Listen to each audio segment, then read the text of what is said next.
Glad you have you back here at First Christian Church. We've got a new little pet with us today. A little reluctant, Miss Spanky. She's here and to learn about our continued stories in Exodus. As so, Spanky makes an Exodus out of here.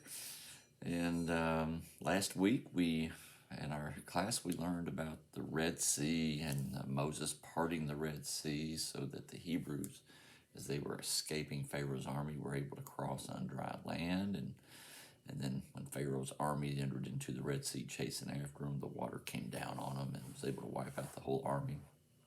And so now the Hebrews are on the other side of the Red Sea now, and they're continuing on their march towards their homeland in Canaan.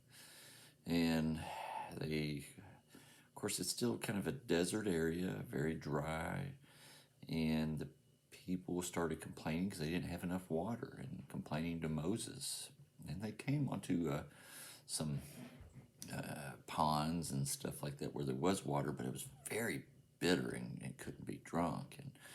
And Moses prayed out and touched the water, with his wooden staff, I guess, and it says a piece of wood, and the water became sweet, so the people were able to drink it. So Moses, through God, was able to do another miracle.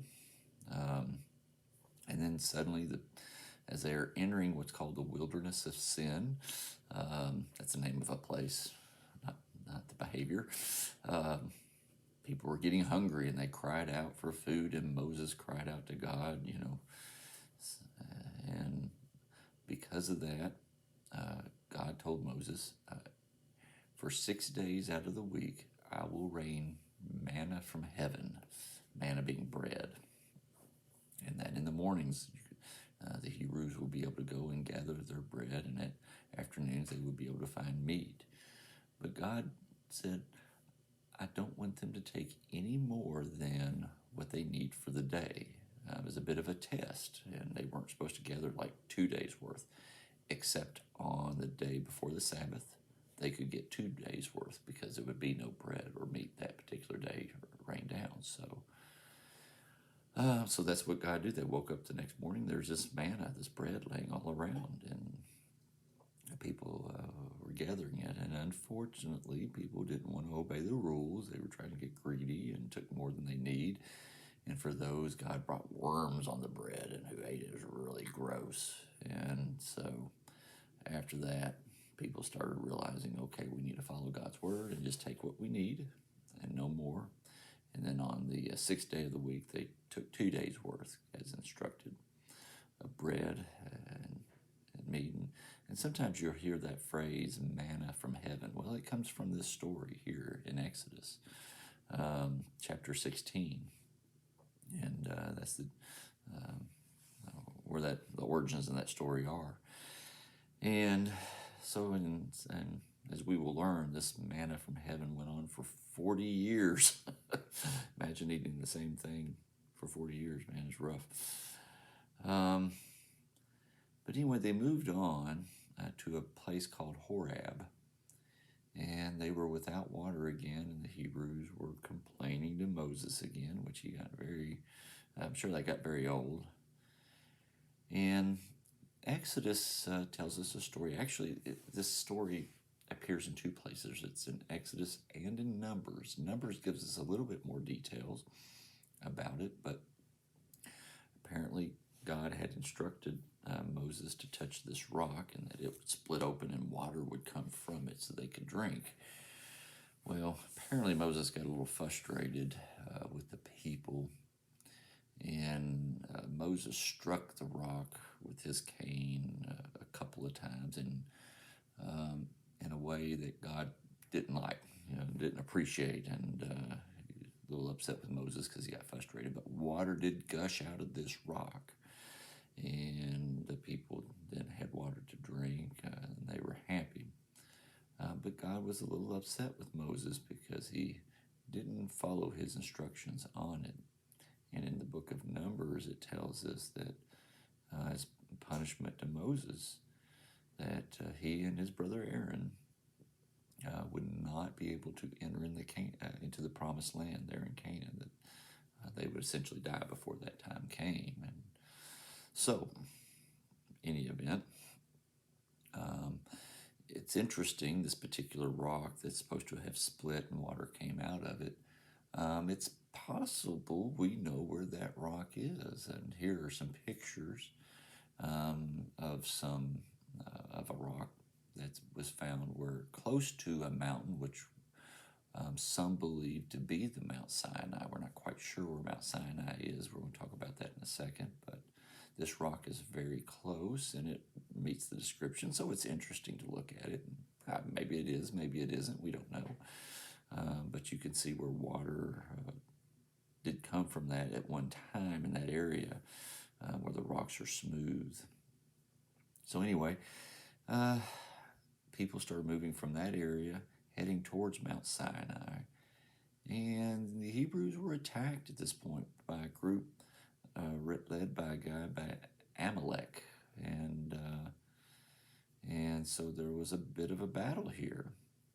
And God told Moses to go on a hill to watch the battle, so he did. And they realized when Moses was holding his hands up, the Hebrews were winning the battle, but when he dropped his hands to his side, they started losing the battle. So he did his best to hold his hands up, and he was getting tired. You should try that at home sometime. Hold your hand up above your head and see how long you can do it. They're not very heavy at first, but after about a minute, it starts getting really heavy. So Aaron and another person helped Moses hold his hands up until the battle was over, and the Hebrews were able to win it. And at this time, we know that Moses' father-in-law came to see him and brought his wife and children. So they kind of had a bit of a reunion, and his father, they were talking about all that happened, and his father was pretty impressed with the Red Sea and all the miracles that had happened back in Egypt. But he was worried about Moses, felt like he was doing too much, and said, you're judging these people. He was acting as a judge to all these people and all their differences, and he encouraged him to get some help, to elect 70 people to help him to do this work, which Moses, to his credit, took that advice because, he was just going to run himself into the ground by doing too much work.